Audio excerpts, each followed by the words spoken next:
In Levelland, 3 industrial facilities have 10 days to remove any product infested with red flower beetles.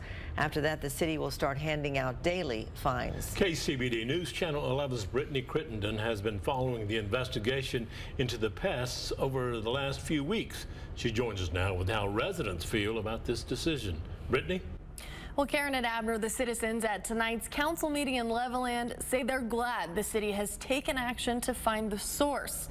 While the threat of fines may help in the short term, they're more worried about keeping this from ever happening again. And they want help for everything they've already endured. What about the problem that already existed? What about everything that the residents have gone through? Also, for future measures, how are we going to prevent this from happening next year, 5 years down the line? Testing results show red flower beetles are present at 3 facilities in the industrial rail park in Levelland. Those include Titan Lansing, a frac sand processing company, and ADM Southern Cotton Oil. Levelland Emergency Management Coordinator Cole Kirkland says the primary source, though, is the Penny Newman Granary, which processes almond hulls. The facilities have 10 days to abate the nuisance. If they don't, they face a $2,000 fine every day the nuisance remains after that abatement period. The city is going to be held accountable for allowing this to happen. City Attorney Matt Wade says to his knowledge, the Penny Newman facility wasn't offered any tax breaks or incentives to come to Levelland. He also says as a government, the city can't trample on a company's rights without a law behind it. Kirkland says the Texas Department of Agriculture and the USDA have thrown up their hands. Since almond hulls are not a regulated commodity, it'll fall on locals to mitigate it. It's not an illegal product that was brought in, and we have these rules regarding nuisances because we can't predict what will and won't happen as far as legal products that come in. Still, the residents of the Kaufman Edition neighborhood want the city to take accountability for the money they've spent to exterminate their homes and the hit on their property values.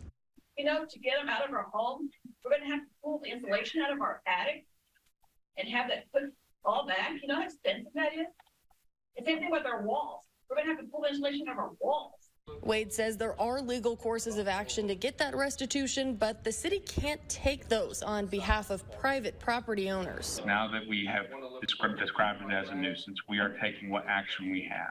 And I get that it is not enough.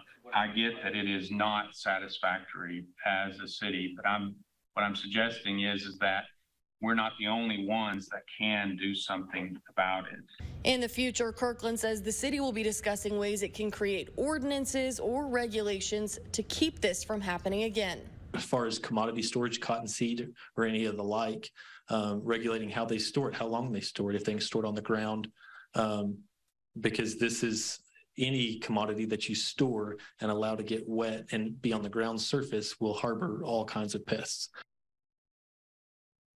And as that abatement takes place, Kirkland says the bug problem will get worse before it gets better.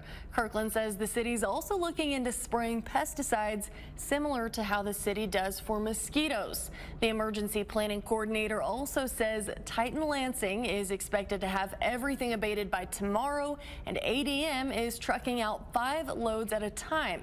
Meanwhile, he says Penny Newman hasn't announced a plan to abate those beetles yet. Karen and Abner.